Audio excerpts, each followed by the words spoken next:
De Tancret, précis de théologie ascétique et mystique, deuxième partie, chapitre 3, suite. De la mortification des facultés supérieures, page 517. Ces facultés supérieures qui constituent l'homme en tant qu'homme sont l'intelligence et la volonté, qui elles aussi ont besoin d'être disciplinées parce qu'elles aussi ont été atteintes par le péché originel. La mortification ou la discipline de l'intelligence. Notre entendement nous a été donné pour connaître la vérité et surtout Dieu et les choses divines. C'est Dieu qui est le vrai soleil des esprits. Il nous éclaire par une double lumière, la lumière de la raison et celle de la foi. Dans l'état présent, nous ne pouvons arriver à la vérité intégrale sans le concours de ces deux lumières. Faire fi de l'une ou de l'autre, c'est s'aveugler soi-même. Il est d'autant plus important de discipliner notre intelligence que c'est elle qui éclaire la volonté et lui permet de prendre son orientation vers le bien. C'est elle qui, sous le nom de conscience, est la règle de notre vie morale et surnaturelle. Et pour qu'il en soit ainsi, il faut mortifier ces tendances défectueuses dont les principales sont l'ignorance, la curiosité et la précipitation, l'orgueil et l'opiniâtreté. L'ignorance, elle se combat par l'application méthodique et constante à l'étude et surtout à l'étude de tout ce qui se rapporte à Dieu, notre fin dernière, et aux moyens de l'atteindre. Il serait déraisonnable, en effet, de s'occuper de toutes les sciences et de négliger celle du salut. Assurément, chacun doit étudier dans les sciences humaines celles qui se rapportent à ses devoirs d'État. Mais le devoir primordial étant de connaître Dieu pour l'aimer, négliger cette étude serait inexcusable. Et cependant, que de chrétiens très instruits dans telle ou telle branche des sciences n'ont qu'une connaissance rudimentaire des vérités chrétiennes, des dogmes, de la morale et de l'ascétique. Un progrès se manifeste aujourd'hui dans l'élite. Il y a des cercles d'études où l'on étudie avec le plus vif intérêt toutes les questions religieuses, y compris la spiritualité. Nous lisons en note. Signalons en particulier les réunions d'étudiants des écoles supérieures où l'on étudie la théologie, le mouvement de la revue des jeunes et les cercles d'études fondés par la revue L'Évangile dans la vie pour étudier la spiritualité. Fin de note. Dieu en soit béni et puisse ce mouvement s'étendre. La curiosité est une maladie de notre esprit qui ne fait qu'augmenter l'ignorance religieuse. Elle nous porte en effet avec une ardeur excessive vers les connaissances qui nous plaisent beaucoup plus que celles qui nous sont utiles et nous fait perdre ainsi un temps précieux. Souvent, elle est accompagnée d'empressement et de précipitation qui fait que nous nous absorbons dans les études qui flattent la curiosité au détriment de celles qui sont plus importantes. Pour en triompher, il faut d'abord étudier en premier lieu non ce qui plaît, mais ce qui est utile, surtout ce qui est nécessaire. Id prius quades magis necessarium, dit saint Bernard, et ne s'occuper du reste que par mode de récréation. Par conséquent, on ne doit lire qu'avec sobriété ce qui nourrit l'imagination plus que l'esprit, comme la plupart des romans, ou ce qui se rapporte aux nouvelles et aux bruits du monde, comme les journaux et certaines revues. Dans ces lectures, il faut éviter l'empressement excessif, ne pas vouloir dévorer rapidement un volume tout entier. Même quand il s'agit de bonnes lectures, il importe de les faire lentement pour mieux comprendre et goûter ce qu'on lit.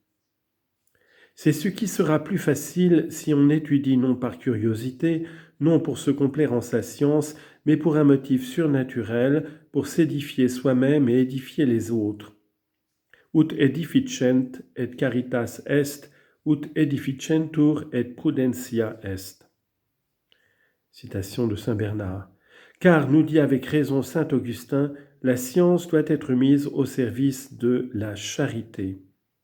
Sic adibeatur scientia tamquam machina quedam perquam structura caritatis assurgat.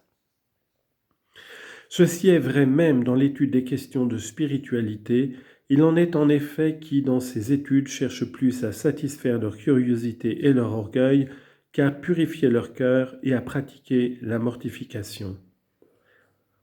Confère Scopoli, Le combat spirituel, chapitre 9, paragraphe 8. Troisièmement, l'orgueil. L'orgueil doit donc être évité, cet orgueil de l'esprit qui est plus dangereux et plus difficile à guérir que l'orgueil de la volonté, comme le dit Scopoli. C'est cet orgueil qui rend difficile la foi et l'obéissance au supérieur. On voudrait se suffire à soi-même, tant on a confiance en sa raison, et on a peine à recevoir les enseignements de la foi, ou du moins on veut les soumettre à la critique, à l'interprétation de sa raison. De même, on a tellement confiance en son jugement qu'on n'aime guère à consulter les autres et spécialement ses supérieurs.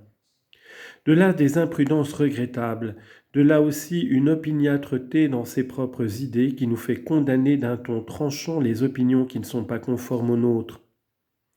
C'est une des causes les plus fréquentes de ces divisions qu'on remarque entre chrétiens, parfois même entre auteurs catholiques. Saint Augustin signalait déjà de son temps ces malheureuses divisions qui détruisent la paix, la concorde et la charité.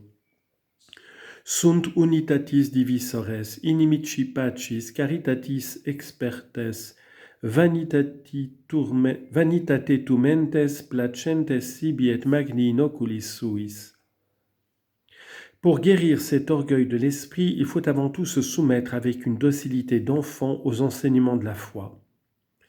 Sans doute il est permis de chercher cette intelligence de nos dogmes qu'on obtient par une patiente et laborieuse recherche en utilisant les travaux des pères et des docteurs, surtout de saint Augustin et de saint Thomas.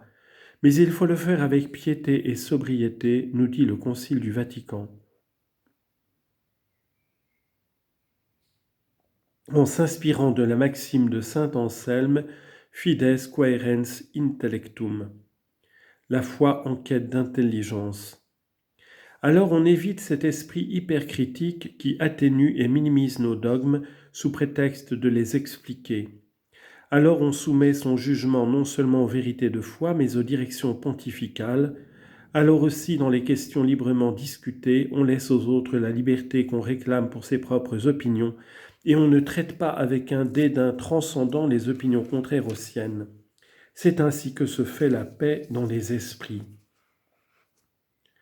Dans les discussions qu'on a avec les autres, il faut chercher non la satisfaction de son orgueil et le triomphe de ses idées, mais la vérité.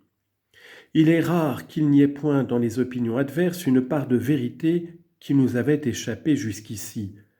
Écouter les raisons de nos adversaires avec attention et impartialité et leur concéder ce qu'il y a de juste dans leurs remarques est encore le meilleur moyen de se rapprocher de la vérité, comme aussi de sauvegarder les lois de l'humilité et de la charité. En résumé, il faut donc, pour discipliner son intelligence, étudier ce qui est plus nécessaire et le faire avec méthode, constance et esprit surnaturel, c'est-à-dire avec le désir de connaître, d'aimer et de pratiquer la vérité.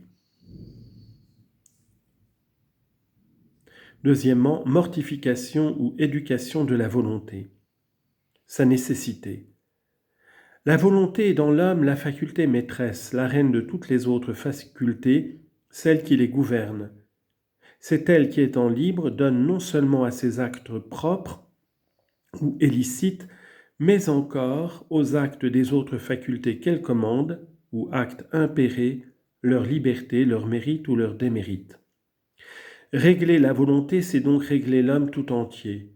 Or, la volonté est bien réglée si elle est assez forte pour commander aux facultés inférieures et assez docile pour obéir à Dieu. Tel est son double rôle.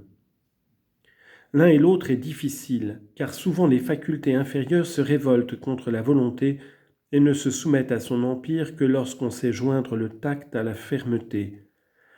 La volonté n'a pas en effet un pouvoir absolu sur les facultés sensibles, mais une sorte de pouvoir moral, pouvoir de persuasion pour les amener à la soumission.